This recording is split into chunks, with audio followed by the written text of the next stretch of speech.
मुंबईत तब्बल 10,000 street food विक्रेत्यांना FSSAI ने प्रशिक्षण दिलं. पण कशाबद्दल? जाणून घेण्यासाठी ही रील शेवटपर्यंत पहा. 2025 हे आंतरराष्ट्रीय सहकारिता वर्ष आहे. याविषयी नाफेडने मुंबईत आयोजित केलेल्या कार्यक्रमाला केंद्रीय गृह आणि सहकार मंत्री अमित शाह आणि ग्रामीण विकास मंत्री शिवराज सिंग चौहान उपस्थित होते. UK, अमेरिका, ऑस्ट्रेलिया आणि इटलीतील 5 जागतिक दर्जाच्या विद्यापीठांना नवी मुंबईत कॅम्पस स्थापन करण्यासाठी केंद्रीय शिक्षण मंत्री धर्मेंद्र प्रधान यांनी लेटर ऑफ इंटेंट दिले. यंदाच्या आषाढवारीत संत तुकाराम महाराज पालखीसोबत केंद्रीय संचार ब्युरो पुणेतर्फे 2 चित्र आणि माहिती रथ सहभागी आहेत, जे केंद्र सरकारच्या 11 वर्षांच्या कामगिरी आणि जनकल्याण योजनांची माहिती देत आहेत.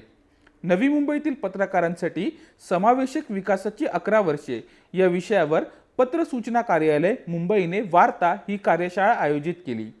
महाराष्ट्रातील 75 शाळांनी FSSAI तर्फे ईट राईट स्कूल उपक्रमाचे प्रमाणपत्र मिळवले. या सर्व शाळा मुंबई आणि सिंधुदुर्ग जिल्ह्यातील आहेत. BMC आणि FSSAI ने मुंबईतील 10,000 स्ट्रीट फूड विक्रेत्यांना अन्न सुरक्षेबाबत प्रशिक्षण दिलं. अशाच बातम्यांसाठी PIB मुंबईला फॉलो करा आणि ही रील नक्की शेअर करा.